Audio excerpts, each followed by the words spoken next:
আমি একটা জিনিস বুঝি না, ভুট্টার দাম যদি কমে যায় সেক্ষেত্রে খুব দ্রুত সবাই জানে, কিন্তু ভুট্টার দাম যদি বৃদ্ধি পায় এইটা প্রকাশ পেতে প্রায় 15 থেকে 20 দিন পায়।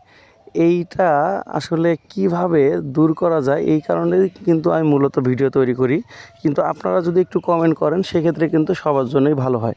কারণ হচ্ছে হয়তোবা আমাদের অঞ্চলে ভুট্টার দাম বৃদ্ধি পেয়েছে আমরা বুঝতে পারলাম, কিন্তু অনেক অঞ্চলেই জানতে পারে না। কিন্তু আপনারা যদি কমেন্ট করেন সেক্ষেত্রে কিন্তু অনেকেই বুঝতে পারবে। হয়তো অনেক সময় আপনাদের অঞ্চলে ভুট্টার দাম বৃদ্ধি পাচ্ছে, আমরা জানিই না। সেক্ষেত্রে আপনার কমেন্ট দেখে আমরা বুঝতে পারবো। তাই আপনারা যারা একটু কষ্ট করে কমেন্ট করেন, গতকাল বা 1 সপ্তাহ আগের ভুট্টার বাজার কত ছিল সেটা অবশ্যই জানাবেন, এবং আজকে কত যাচ্ছে সেটা একটু কমেন্ট করে জানাবেন। এই মুহূর্তে আমাদের অঞ্চলে একবারে এই ক্যাটাগরির যে ভুট্টাটা, সেইটা হচ্ছে আপনার 1070 থেকে 80 টাকা পর্যন্ত ক্রয় বিক্রয় হচ্ছে 40 কেজি। আর বি ক্যাটাগরি যেটা, এটা 1000 থেকে 1020 টাকা, এবং সি ক্যাটাগরি এটা দেখে আর কি যে যেভাবে পাচ্ছে সেভাবে।